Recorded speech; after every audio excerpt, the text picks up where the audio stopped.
of all the poor things I used to do. I don't do no more, for the Lord's made a change in me.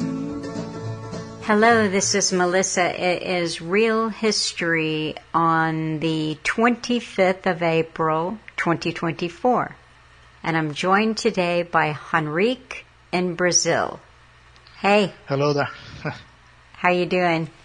I interrupted your introduction there, sorry. Henrique, you were telling me some interesting things that were going on in Brazil regarding, it's a whole mix of things, but Twitter and Elon Musk and free speech and Lula and Bolsonaro, and I just wanted to know if you could give us a little overview of happenings in Brazil. Oh, well, you know, the last presidential election was really contested. There's a lot of people that basically it's kind of a mirror situation for the United States, right? Lots of people think it was stolen, and people criticize Lula.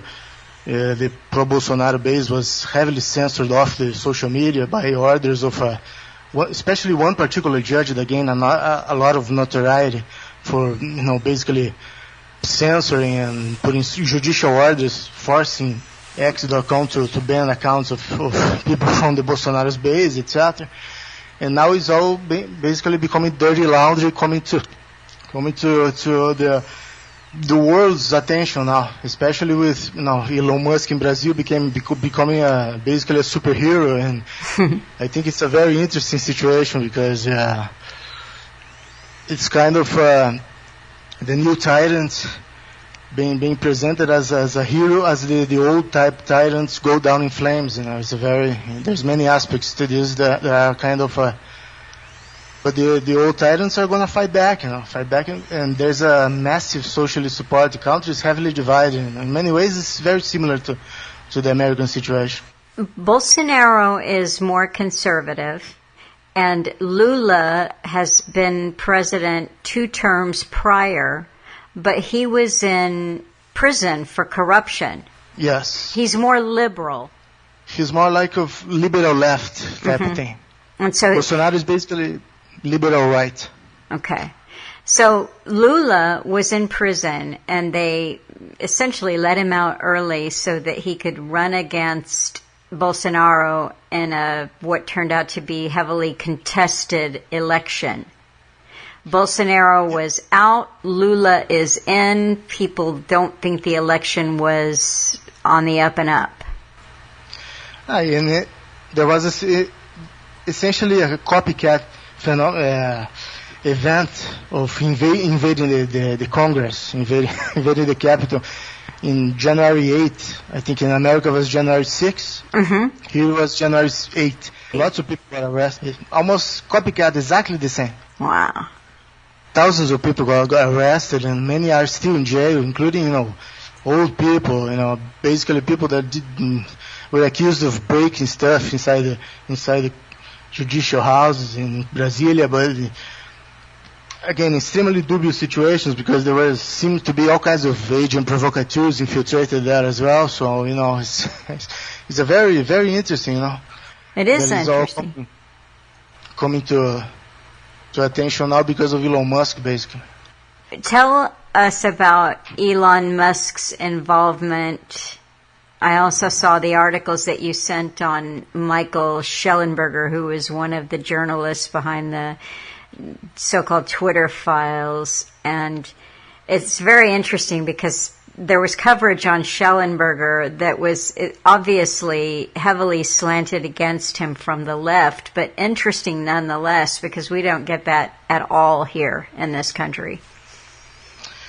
Yeah, so basically the original Twitter files was the exposé from Jack Dorsey's time, right? Mm-hmm. When there was basically, it was kind of obvious that there was a heavily liberal left bias to Twitter, and accounts that were fervently pro-Trump were kicked out as well. So it was again basically the same stuff, but the original Twitter files were created by Musk, I think, in association with Greenwald, and I think even Shellenberger himself, the first time, the American time, to expose the excesses of the woke left over there, and now they're repeating the dose here. Twitter Files Brazil now. Twitter Files Brazil. Yes.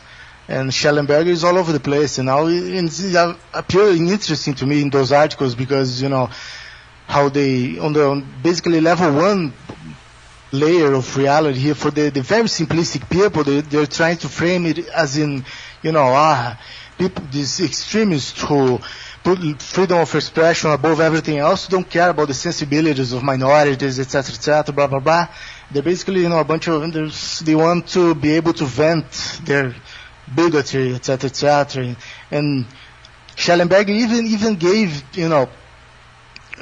facilitated the argument that they just want to lie to everybody about who they are, etc., while people who are demanding a higher level of censorship, in a sense, effectively, are those that want people to be sincere. So it's basically this transparency thing, It's interesting how it's being framed. It's being framed in an extremely dangerous way, especially knowing that these guys are all technophiles. So, What's interesting, Henrique, is that it appears that the rulers, they find a script that works, and they use it everywhere, and they count on people not knowing or caring what's going on in another country.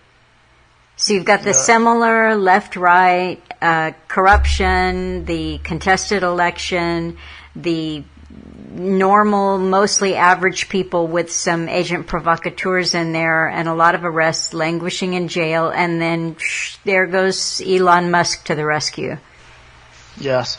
I mean, it's kind of ridiculous, And then I took a look at the Michael Shellenberger's foundations. Did you take a look at that? There is one about Breakthrough Institute, technological solutions for climate change. And kind of reducing a little bit, controlling a little bit the excesses of the woke crowd.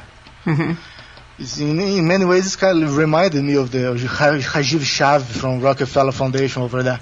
I watched half of that video you sent me. It's very, guy's slick, guy's. Oh, isn't he?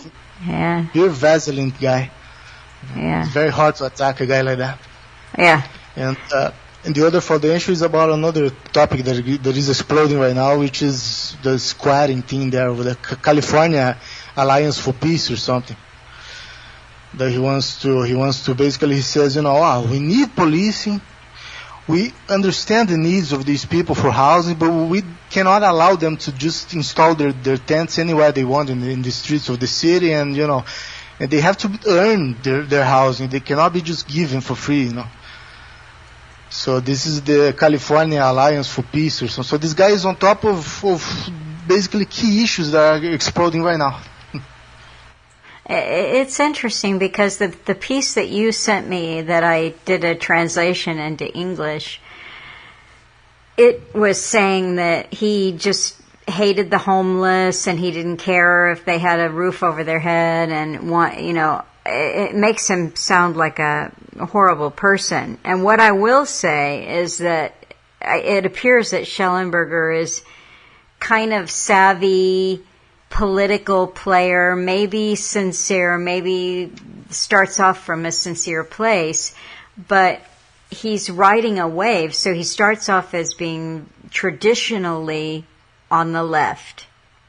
And now he's gotten swooped up with Musk, and who knows what Musk is, because Musk is playing the part of somebody who cares about free speech, et cetera, et cetera.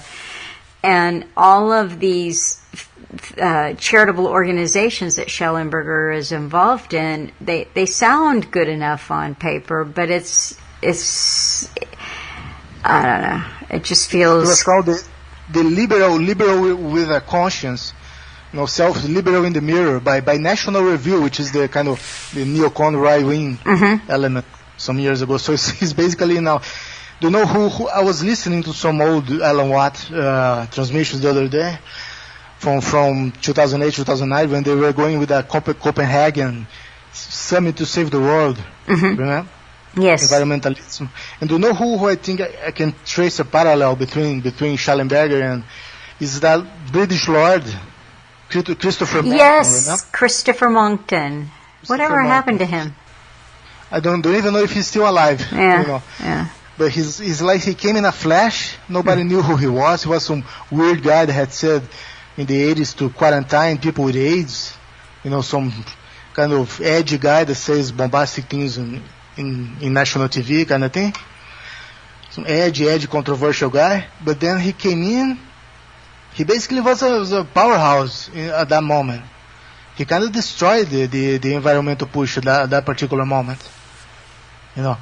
I don't know if you remember him going on Fox News, attacking the computer models, the ClimateGate scandal. Oh yeah. No, I remember him. I mean, Alan posted to a lot of his stuff because he was saying all the right things. Yes, and you know, with that accent, a heavy kind of nobility British accent, you know, it gives the lens credibility. So it's kind of he came in. It's like he did his little mission for his masters and kind of disappeared. And I remember laughing at one of the last blog posts, I think, or some article he wrote on his website was basically saying, "Oh, we defeated the green agenda," something like that, you know, claiming a kind of imaginary victory. And I was thinking, you know, what the hell are you talking about? I mean, children are being lobotomized with this thing all over the world, more and more intensely, every day. Yeah. And it's like he was saying, I won, you know, my personal jousting little victory here. I fulfilled my mission. I brought at least some of these nut jobs back to the center. And now it's up to you, kind of thing. I think Shellenberger is kind of doing the same thing, you know. He's basically bringing some of the woke, the people that go crazy, back to the central pillar of the system, which is, you know, guys, let's stay here. Technology will solve things. Take it easy. Not every cop is a monster. Blah blah blah blah blah. Let's keep our heads above our, you know. Let's keep our minds functioning over here. Let's not go crazy. One of his main talking points, one of his institutes, that, you know, GMO is actually good for humanity. Oh, yeah, I've heard that one too. And right liberals that will go along with the same thing. Yeah, absolutely. I think they use these types of characters to correct, you know, as a kind of a correction mechanism, you know. So you basically the main pillar is these technocrats, these people that propose, you know, technological solutions to climate change. And then they use this kind of far left and far right to push some people back to the center eventually. Yeah. Kind of the far right attacks the woke. This liberal left kind of try to push them to technocracy as well.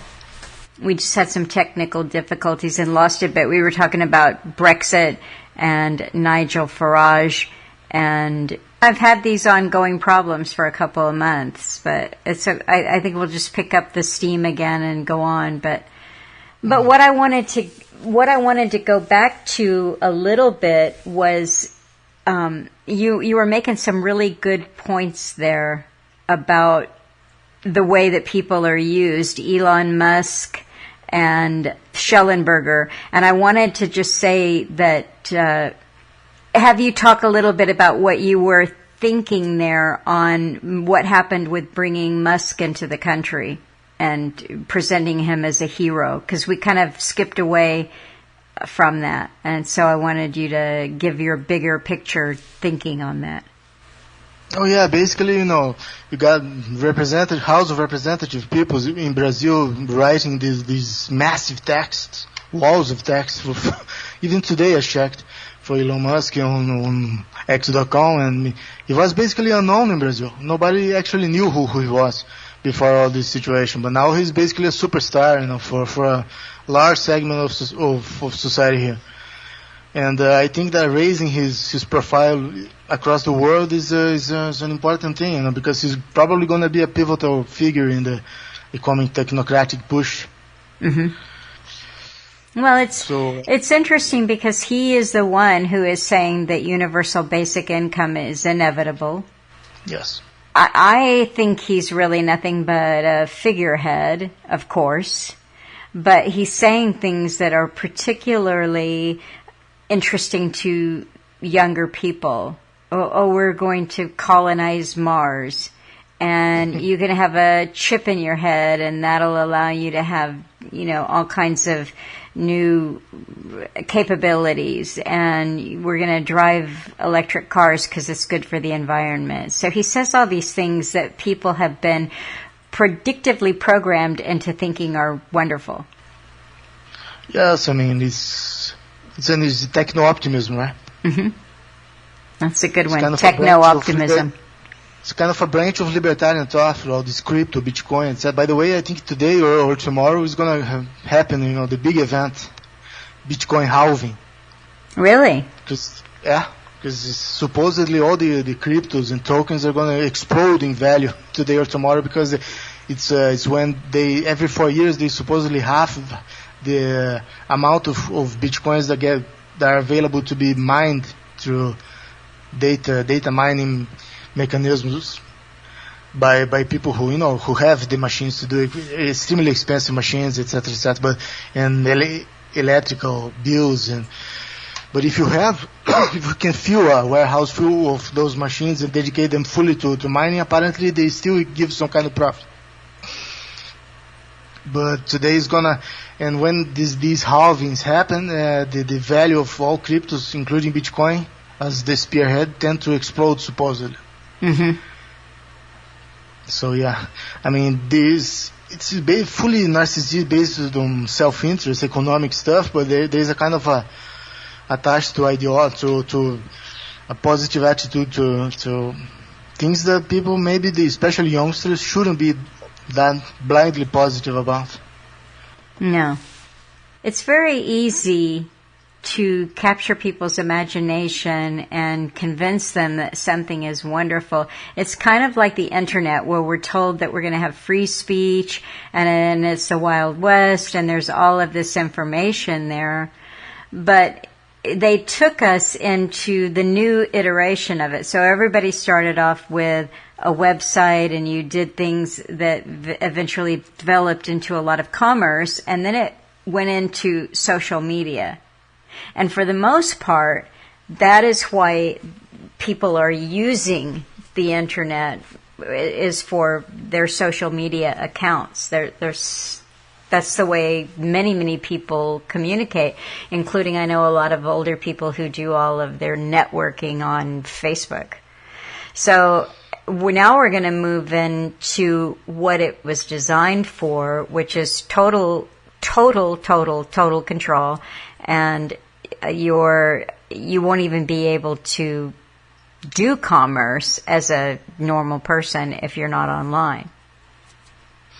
Yes, and total de-anonymization, which is, these bills, in houses of Congresses across the world to pass to regulate social media. So there was this bill in Brazil here, fake news bill, was passing around in Brazilian House of Reps, but it didn't go very far because the representatives here have a pointed fear of, for example, returning to a situation, status quo, where you actually have censorship, like the military dictatorship that went from 1964 to 1985. So it's still kind of in the living memory of these guys, Mm-hmm. And I think this is the only real resistance to the bill is the fear of these old guys, these old congressmen, of that situation. So that's why they oppose. But Lula's party insisted on it, and the bill fell. The lead representative said, this bill is not going anywhere. It's an individual decision. Lots of representatives here simply don't like the text of the bill, so we're dropping it. The next day, Lula's party, amidst all these Twitter fire scandals, said, you know what, we're going to rewrite the text of the bill. We're going to call it social media bill, and we're going to dig this thing up and pass it through and rewriting. I'm sure they're going to embellish it and use all the euphemisms and cute Teletubby stuff, about inclusivity, diversity, love, blah blah blah. Mm-hmm. They're going to try to overcome that fear and pass it. It's But because go go ahead. No, if you de-anonymize, then you basically get a social security number attached to any account that you open on the internet. It's basically death of the internet, as far as I'm concerned. Well, it is death of the internet, and the one thing that I was thinking when I was talking about the internet and the history of the internet and how it's used there, it occurred to me years and years ago, how many people actually have their own website? Very, very few. And now a lot more people say, oh, I'm involved in the internet because they've got a social media account or two, and so they're networking that way and communicating with people. But it's the same. In other words, when you don't own the hosting company and you don't own the name that you use on there, and all of this is regulated by international agents and international governing bodies, then it can be taken away from you. It's not the haven of free speech or the Wild West. That was easy to see. And I see the same thing with digital currency. And a lot of people were so excited the moment that they discovered Bitcoin. Oh, this is going to change everything. It's peer-to-peer. And you don't have the bankers involved. Well, it was easy to see where that would go. And what I discovered a few years ago in looking into it, because, Alan had said, well, a lot of people want to send Bitcoin. I'm not at all interested in it, but maybe we should have that as a, possibility. Ultimately didn't do it, but my research and how does it work? How do you set up the wallet? Do you hang on to something? What is this key that you need? All of the little technical parts of it. But what I also saw was that all roads of digital currency led to the World Economic Forum. Yeah. It's obviously, once you start digging around their website and hearing what they envision the Fourth Industrial Revolution is all about, it's digital currency. And that's obvious. It's clear as it can be now. Central bank digital currency, CBDC, as they say. Yes. Because they created these dialectics between, it can be digital currency, but if it's not controlled by the central bank, it's still free. Yes. It's DeFi, it's decentralized finance, DeFi. Yeah. But if it's centralized, if it's digital but still centralized by a government, then it's CeFi.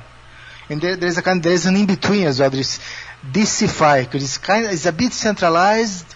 You have to give you have to take a picture, biometric picture, to open an account in these certain brokers on the internet, but they promise that they're not going to pass your information around to any government. So it's DeCeFi. It's a bit ridiculous, right? I remember looking around the young global leaders website there. They got cells in every major city. Did you see that? No. Every state capital, I think, not all, but most of them they got. So I kind of searched some of them. Even in my own city here, they got these little collaborators here, little traitors here. And I went to the profile, the social media links of one of them. Orange hair, purple hair, completely, androgynous looking guy, and blah blah blah. He wrote an article, basically saying, I work online. I search online. I study online. I don't see I don't see how I would need to worry too much about the outside world anymore. Everything that matters in my life is online. The guy actually said he's a young global leader of my city here. Wow. It's amazing, isn't it? Yeah. You're going to have to send me a picture of that guy if you can find it. Oh, I'll find it. Yeah. There's lots of these cells here. But he's Portuguese, right? So he's basically... But they produce this kind... Techno-Optimism is an attitude that is being aggressively promoted now. Yeah. It's like technology is wonderful. Yes. Yeah. The stupidity is unbelievable, right? Obviously there's positive aspects to it, of course. So we here using these systems is a good thing, etc., etc. But the dark side is basically in your face, right? It is, and it's funny listening to what we are saying in real time, and then you talking about this kind of androgynous-looking young global leader that's in the local cell of your area. It makes me think, see, we're still dinosaurs, or we are dinosaurs who are talking about things like privacy and not wanting to use biometrics to identify yourself and being concerned about, is your data really safe online? These are all dinosaur ways of thinking, because they brought the newest generation up with the idea that anything that you need, anything that matters to you is online. Yes, no, they're fully enthusiastic of this thing. Yes. They're already there. They are already completely integrated into the new system. And so for people who talk about digital currency being, peer-to-peer in the Wild West and will have control and the middleman's gone, you just earlier said a few minutes ago how expensive it is. The data mining that you need, there have been all kinds of exposés on how much energy. In other words, this is not green. It's not sustainable. It's not environmentally friendly. It eats up so much electricity to data mine digital currency that it's mind-boggling. Yes, and it's not accessible to poor people in any way, shape, or form. Nope. So what is exactly the purpose of it? I remember opening an account, trying to open an account in one of these. So I tried to, let's take a look at it years ago. So at the first things, the top 2 or 3 crypto brokers online, so we have a policy here, QIC policy, blah, blah, blah, is demanded by the government, know your customer policy.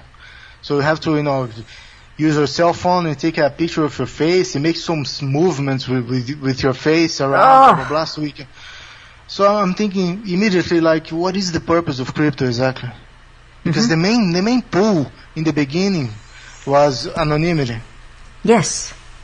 Yeah. So I'm thinking, but to be able to transact, I'm having to show my face and show my biometrics and my blood exam to these guys. It's ridiculous. So there are alternatives, but that you can use some kind of wallets, but it's complicated and it's kind of insecure that you can do directly, so-called peer-to-peer, but it's kind of expensive, and you have to spend a bunch of money because there are limits in the transactions, minimum limits, so it's not for poor people, No, it isn't. For middle class. No. And even what you're describing there that is a little bit more anonymous, it isn't really. They talk about it's packets of data that are broken up. And so you don't have an end-to-end thing where they can go, oh, this is where it came from, and that's where it's going. So this is what they tell you.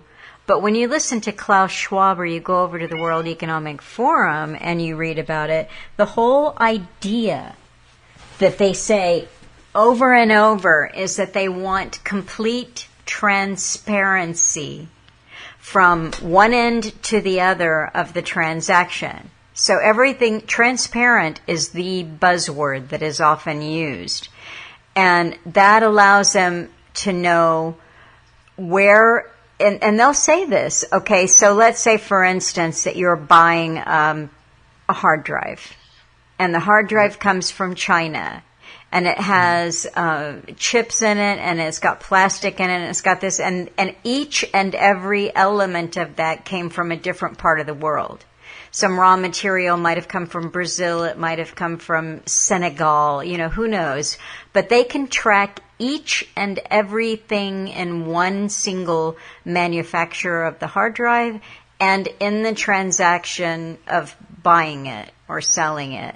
That's the kind of transparency that the World Economic Forum and the techno-globalists are after here. This has, there's no anonymity, none whatsoever. Never was. No. Never was. People look at these social media accounts and websites as part of their personalities, part of who they are. Yeah. That's the kind of, you're giving yourself away. Imagine exchanging cash, which is anonymous for better or worse, for this kind of system. And the excuses are basically security, organized crime, blah, blah, blah, narco traffic. But it's interesting because it's the same, these networks that they control as well. Networks, if they really wanted to suffocate and kill them, they would have done it long ago, I mean. Oh, yeah. No, they, that's one thing that Alan said, is that they control the underworld and the overworld, you know what I mean? The crime is just the other side, it's a dialectic. As above and below. Yeah. Yes, exactly. And this is creeping in everywhere too. I was stunned the other day in something that I needed a bill that I was taking care of, and something on the account that I wanted to change. And I got a letter back from the company, and they were saying I could do it this way, but it would be much easier and they described exactly what you're talking about, if I would take a selfie of myself and give them some biometrics and movement, they would be able to verify the account that way. And I was just horrified. Sometimes they try to bait you even with discounts and special. It's the same thing they have been kind of prepping for the old school folk with these special club cards in every supermarket, Yes. If you give your information away, if you give away your privacy, you get a special discount, which is the most dishonest thing in the world, because, why do this mega corporation needs your... what does the discount mean? What did you do to deserve that particular discount? I mean, it's just, give me your info, let me produce a profile on you. Yes. Then I'll give you 5% discount on something that, I paid 10 cents for, and I'm charging you $200 on. This is basically criminal stuff. It is criminal.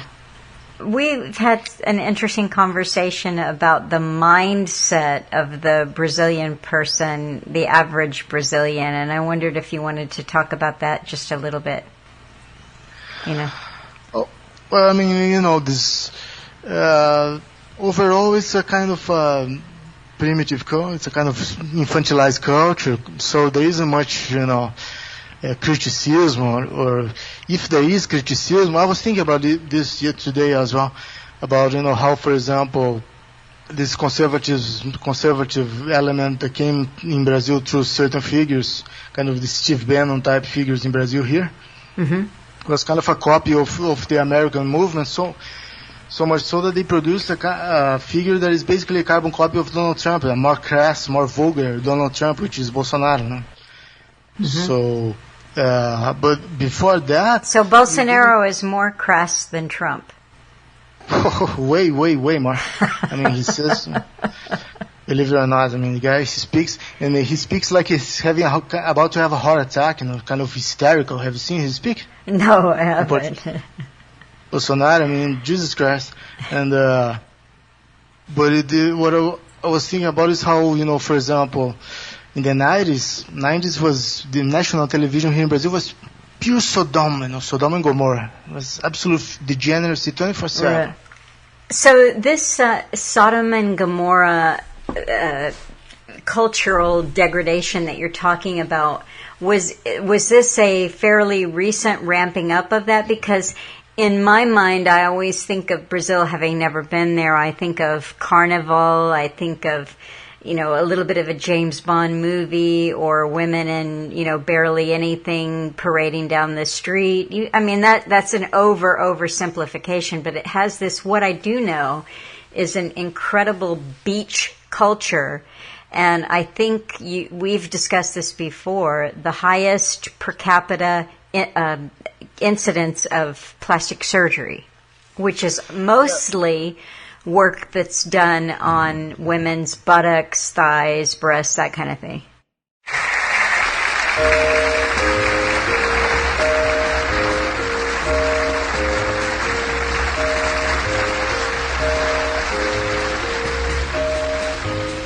Tall and thin and young and lovely, the girl from Ipanema goes walking, and when she passes, each one she passes goes, when she walks, she's like a samba that she passes it when she passes goes.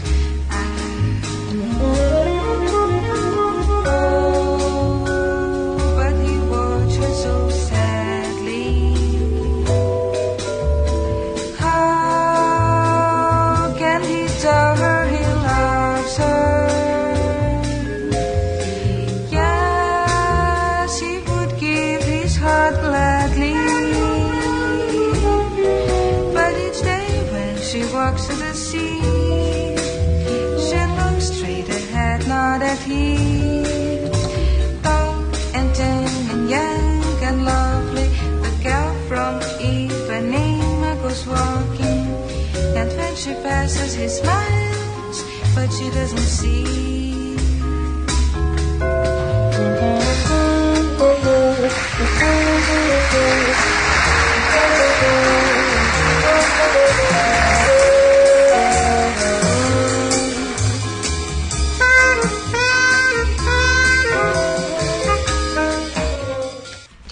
As this hardcore sensualism that is always promoted as this kind of popular culture, even though it's not really popular, because most people will naturally oppose it. But what I was thinking today is about how, there was this kind of inversion, for example, as Brazil kind of adopted in the early 2000s with the internet. For the first time, I think the more conservative segment of the population saw a mirror of what they are, So they started for the evangelical, churches exploded everywhere, and there was this kind of rhetorical conservatism in the internet, kind of political rhetorical conservatism for the first time, in a long time. Before that, it was just liberal economics, kind of, lower taxes and, let people do whatever they want versus hardcore nut job woke stuff, Woke. And for the first time, they started to see this rhetorical conservatism, which is it's all fake and opportunistic as well, but but at least it's something, right? And they became, a segment of the population became a bit more, engaged in that kind of stuff. And the Sodom and Gomorrah kind of lessened a little bit, you could say. As in the United States, it seemed to be the opposite, because we were emulating a culture in the United States that was getting more and more degraded itself as well. Yes.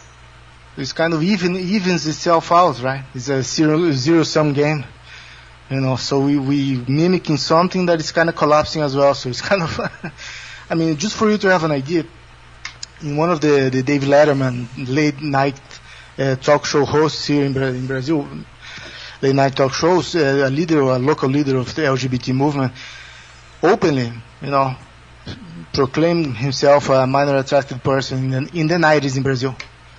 And the audience of college students applauded, went crazy, ovation for him. Really? This was back in the 90s? In the 90s in Brazil, yes, national TV. Most people didn't have the internet yet. Wow. I'm not joking. He wrote books about. I can send you the links to the books even. Oh, that's great. Yes. Boys and the types. This is grotesque stuff, And this was applauded by the students. Applauded by the students. Because, like I said, it's kind of desensitization, numbing to this kind of moral sensitivity that was basically didn't exist, in Brazil. Before there was no big figures pushing that kind of rhetoric every day, there were some evangelical figures here and there, so social club Catholicism complaining a little bit, but they were basically told, keep it to yourself, man. This is the new age. This is not the Middle Ages. They were basically shunned. They weren't seen as a force, right?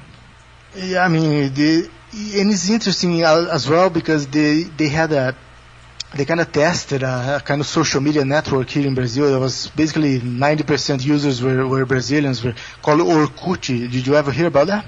No. But I think some Finnish guy or Norwegian, I think it's Finnish guy. His name was Orkut something. I can send you the links later. And he was kind of a proto-Facebook type of thing. They had pictures, they had videos, they had everything. And you had basically drug deals being done on that website, pornography everywhere. And it was a kind of it's interesting when you analyze how these things play out in the world, I think this kind of perspective, for example, when you look, is the type of thing that Alan Watt brought to the alternative truth movement that nobody had. They only talk about America, America, America as CIA, CIA, CIA, as if the whole world revolves around one particular, country and culture, but they don't see these parallels going on across the world. Right. No, I was just working on the real history that I ended up posting solo, that I did solo and posted, and I was talking about Theodor Adorno, and I was remembering, a lot of the things that Alan said about the sexualization of youth and the sexualization of the culture in general. And remember that Alan would give that example about everything in advertising and that you see on television. It gives you this promise that if you buy this brand of toothpaste, it pretty much delivers the orgasm, right? Yes. I remembered things that Theodor Adorno had written about. See, he hated the Hollywood at that time for standardizing the culture into this, what Adorno saw as commodity-centered culture, the epitome of capitalism, when he and others in the Frankfurt School were pushing, communistic ideas. And he did not think it was possible for an industrialized business like the film industry to make revolutionaries. It was creating a cookie-cutter standardized culture, and he was right.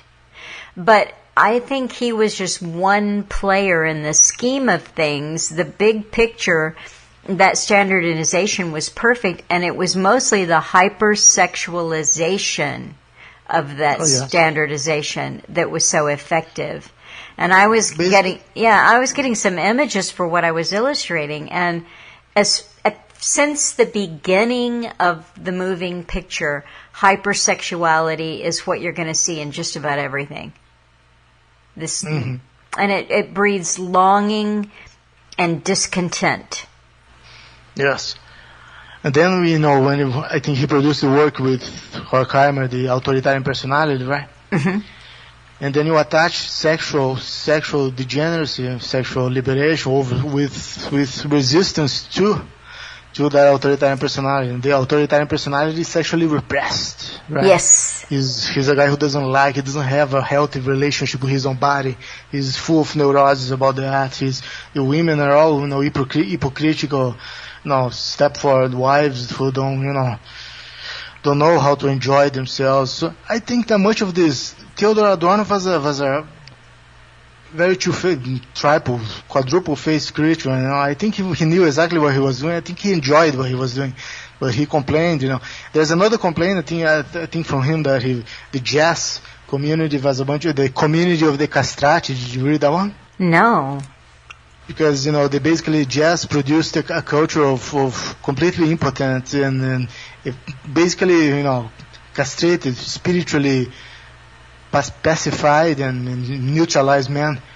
And he complained about it supposedly, but I think he enjoyed it. I think he knew exactly. I think he was secretly an enthusiast of that, especially knowing his involvement in the music industry.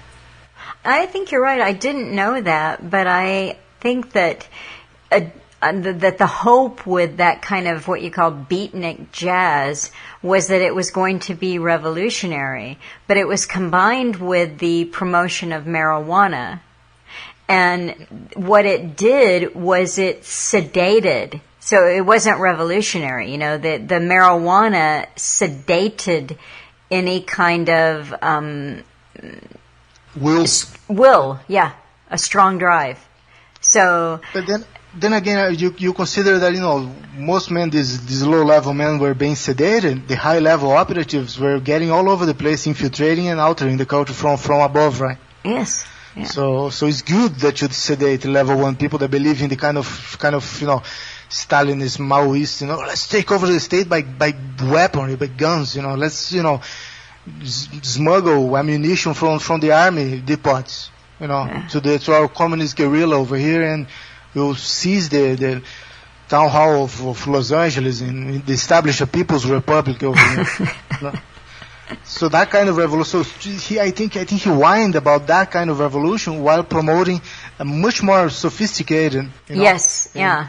I absolutely agree with you there, because what I was thinking about the standardized hypersexualized culture is that it created this hypnotized, disassociated body of people around the world, because they're constantly in this sexualized state of wanting, but the guilt, the normal guilt that is associated with even looking at some of that visual imagery.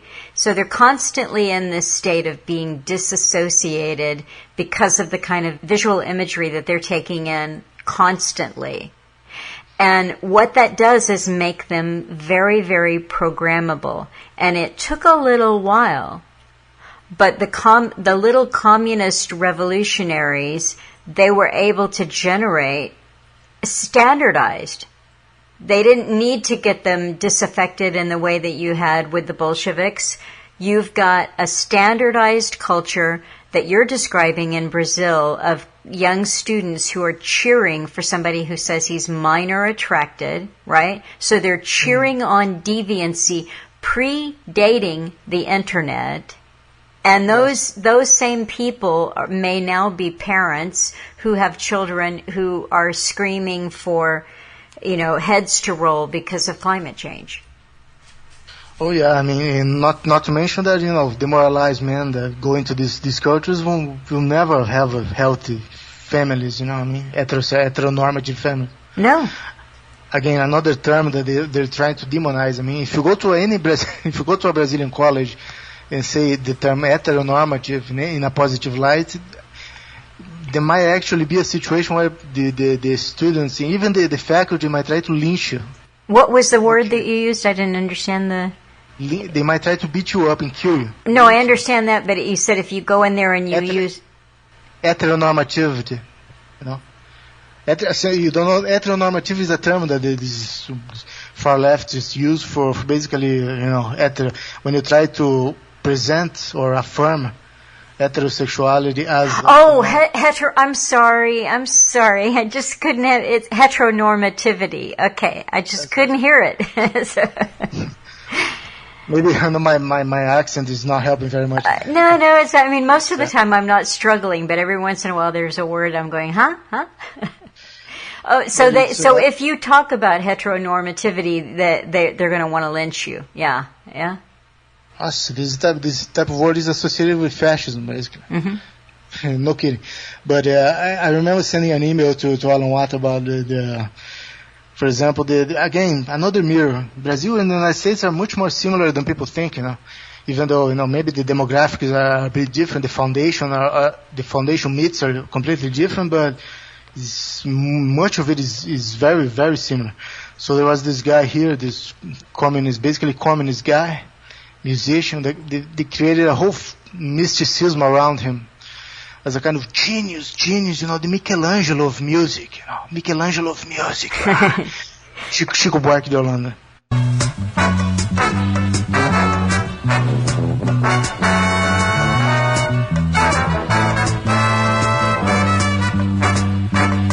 Essa moça tá diferente, já não me conhece mais. Está pra lá de pra frente, está me passando pra trás. Essa moça tá decidida a se supermodernizar. Ela só samba escondida, que é pra ninguém reparar. Eu cultivo rosas e rimas, achando que é muito bom. Ela me olha de cima e vai desinventar o som. Passo de um concerto de flauta e não me desperta emoção. Ela quer ver o astronauta descer na televisão. Mas o tempo vai, mas o tempo vem. Ela me desfaz, mas o que é que tem? Ela só me guarda despeito, que ela só me guarda desdém. Mas o tempo vai, mas o tempo vem. Ela me desfaz. peito, no fundo ela ainda me quer bem. Essa moça tá diferente, já não me conhece mais. Está pra lá, de pra frente, está me passando pra trás. Essa moça é a tal da janela que eu me cansei de cantar. E agora está só na dela, botando só pra quebrar. Mas o tempo vai, mas o tempo vem, ela me desfaz, mas o que é que tem? Ela só me guarda despeito, que ela só me guarda desdém. Mas o tempo vai, mas o tempo vem, ela me desfaz, mas o que é que tem? Do lado esquerdo do peito, no fundo ela ainda me quer bem, essa moça.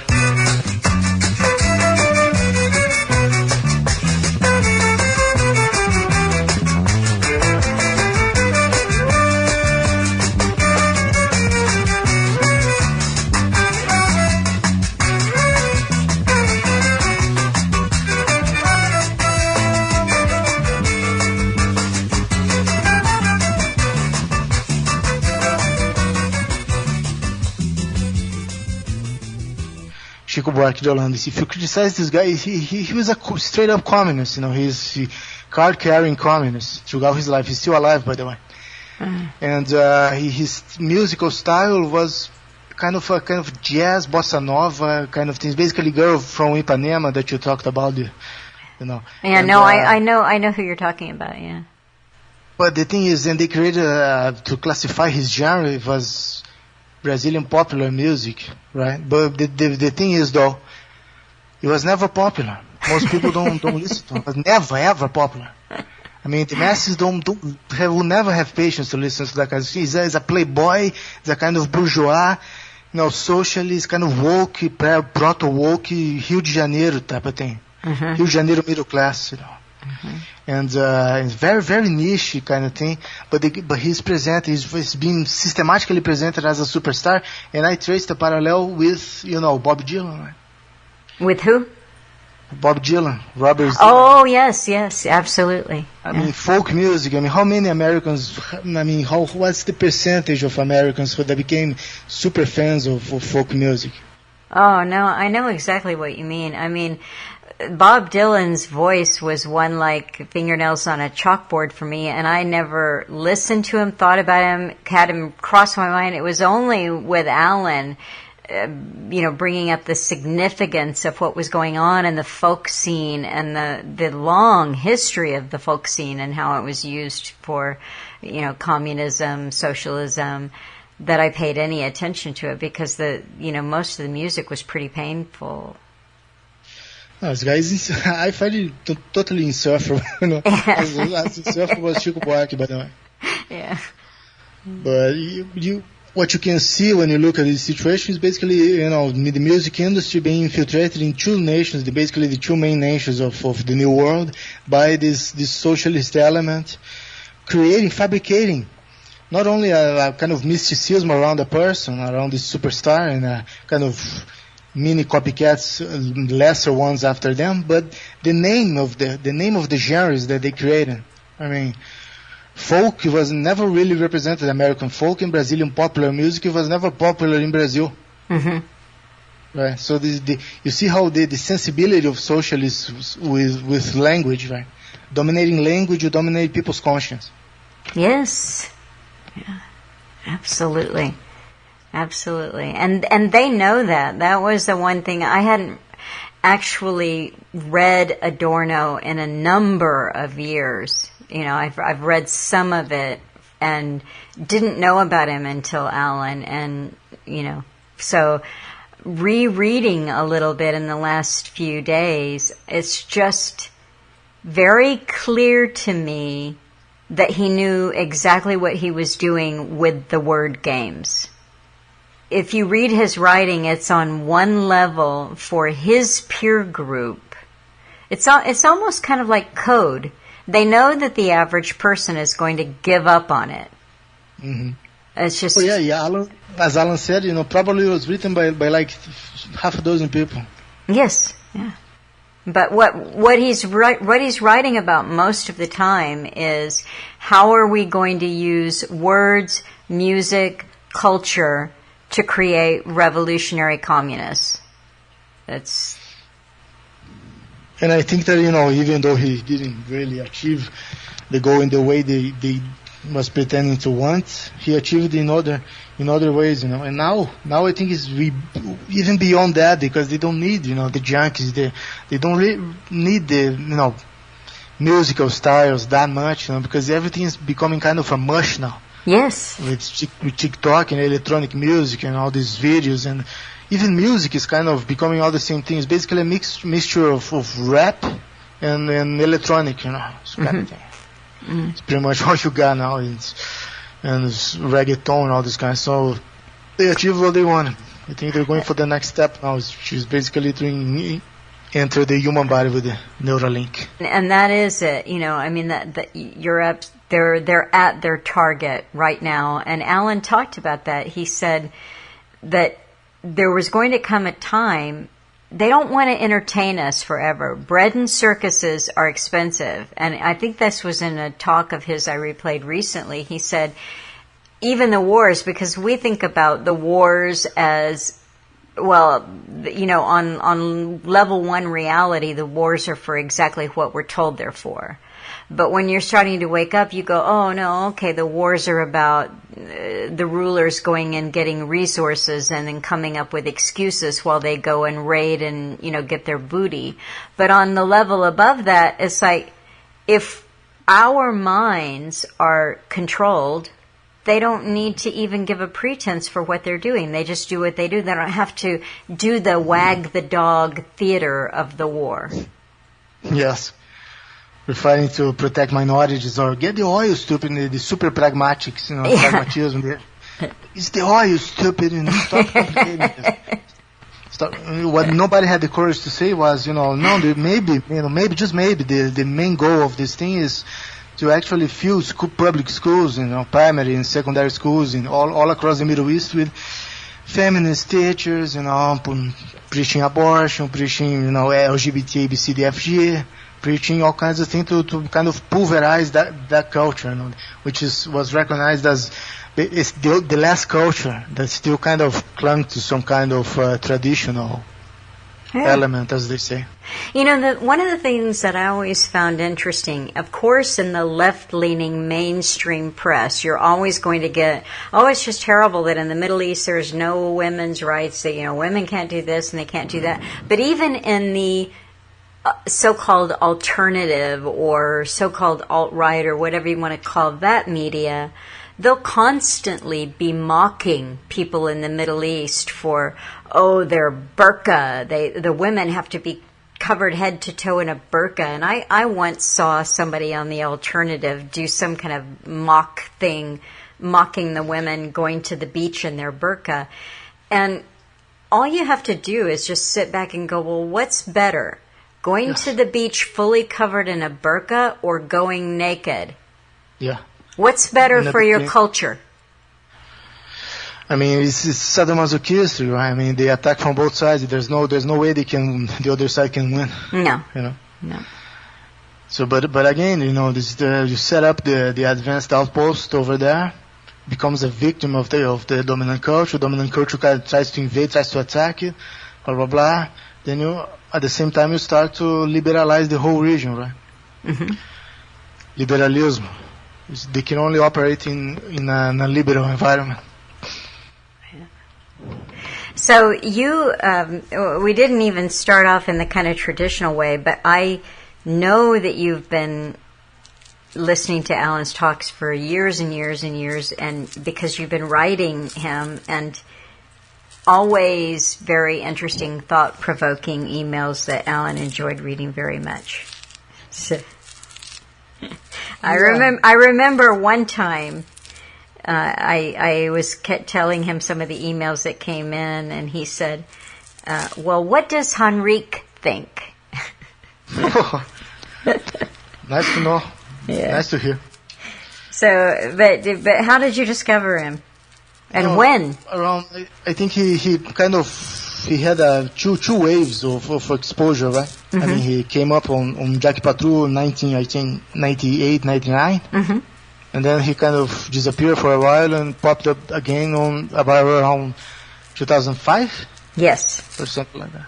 that's right. And then I saw him in the second wave, right? Because I was basically scouring the internet because, I saw the limitations of the local culture here, and I was thinking, there has to be a higher interpretation of reality than these things that I'm giving here, right? So I, watched a lot of garbage about walking lizards and UFOs. And by the way, Shellenberger, these operatives we're talking about today they say that they're very interested in UFO disclosures. Oh, I know. I just, I tell you what, when certain elements came out and said they wanted disclosure and they wanted transparency on the, aliens, I just thought, it's so easy because people never get tired of it. It's entertaining.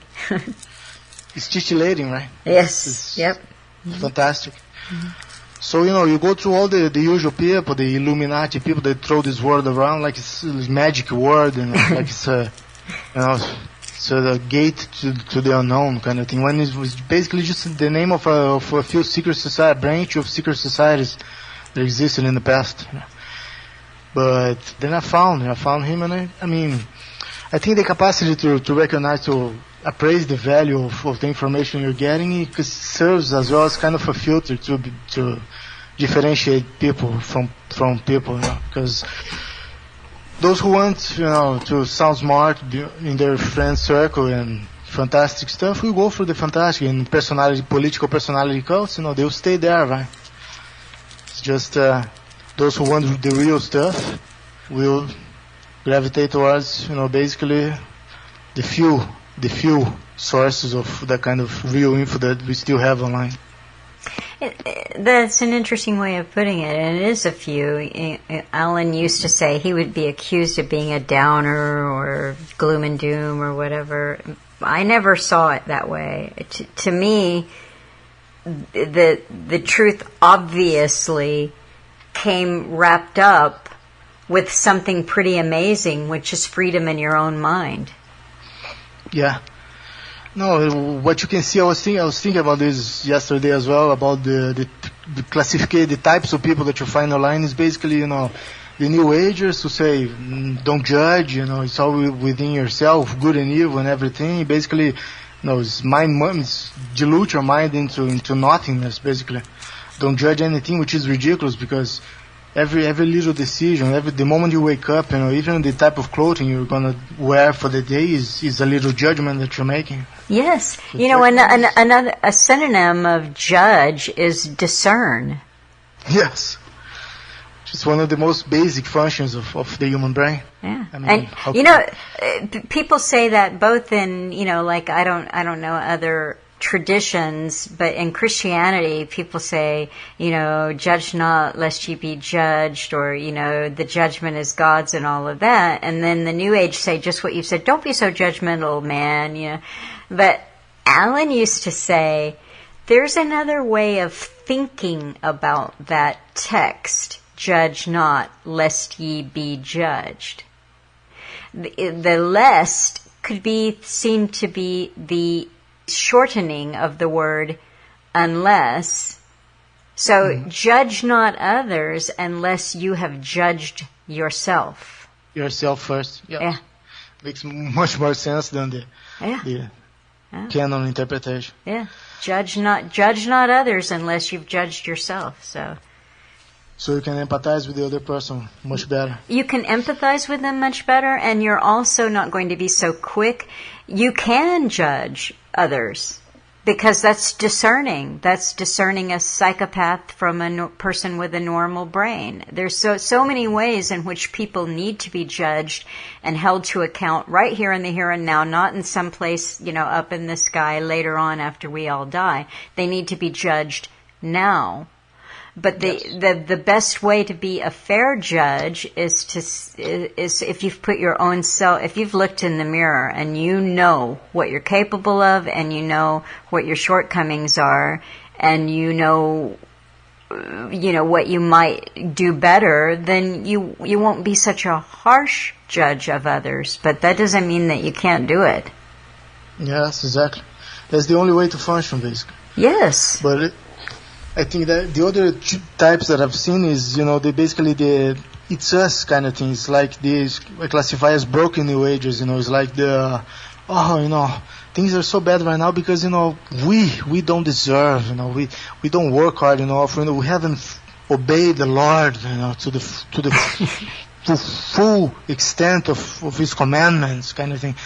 Or basically we need to work hard. People is lazy, and these migrants, a more vulgar version of it, the migrants work harder than us. So these people are basically sick, broken people. I call them broken new ages, if you want to call it. And then you got the professional agitators, the people that come into your country and they kind of focus. They try to focus their listeners and followers towards a certain segments, And then we've got them over here in Brazil, and basically it's the Steve Bannon type of people.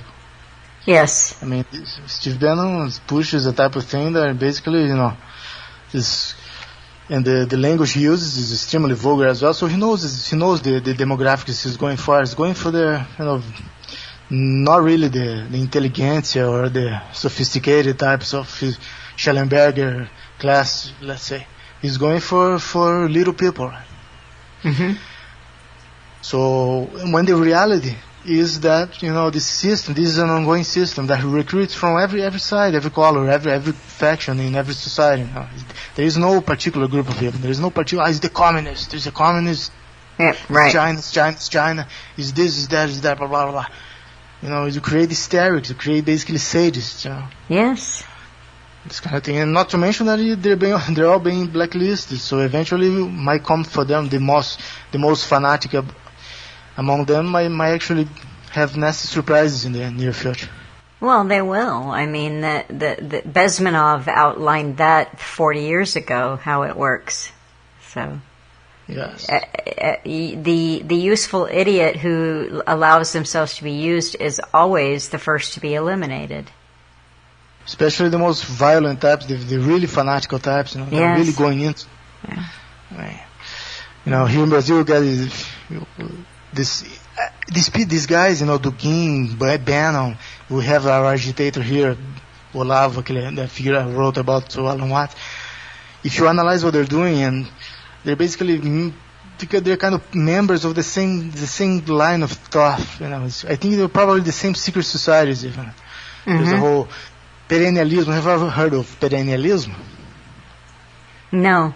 Primordial tradition is a kind of a fascistoid type ideology, like a real thing, like real philosophy. Not being nasty or being mean or whatever. It's like they're a real. I'm gonna send you some articles. Okay. After this about this, it's a extremely interesting thing. Okay. But in the end, these guys are no different than all the other. At the top, they're all the same. They're all one. Their final goal is similar to the communists and similar to the liberals. Just like Carol Quigley said, that we recruit from every faction. Interesting. Because in the end, it's elitism. Yeah. Henrique, I think we've had a good conversation. I've enjoyed it. Me too. And you'll send me some links to go along with things and pictures. Anything that you want to send. If you want to send a picture of yourself, you can. Or if you don't have to. Or any pictures of Brazil or your local area. Don't forget the androgynous young global leader. I'll check that out, yeah. Okay. But if there's anything that you want to say before we finish recording this, I appreciate you taking the time to do it. I think it's basically, for an initial one, I think it's basically enough. Okay, well, thank you for doing this. And so next week, I am going to be speaking with someone that I have talked to before in Canada, and that's the chiropractor, Mark. So join me for that conversation. And I thank you for tuning in, and I'll be back next week.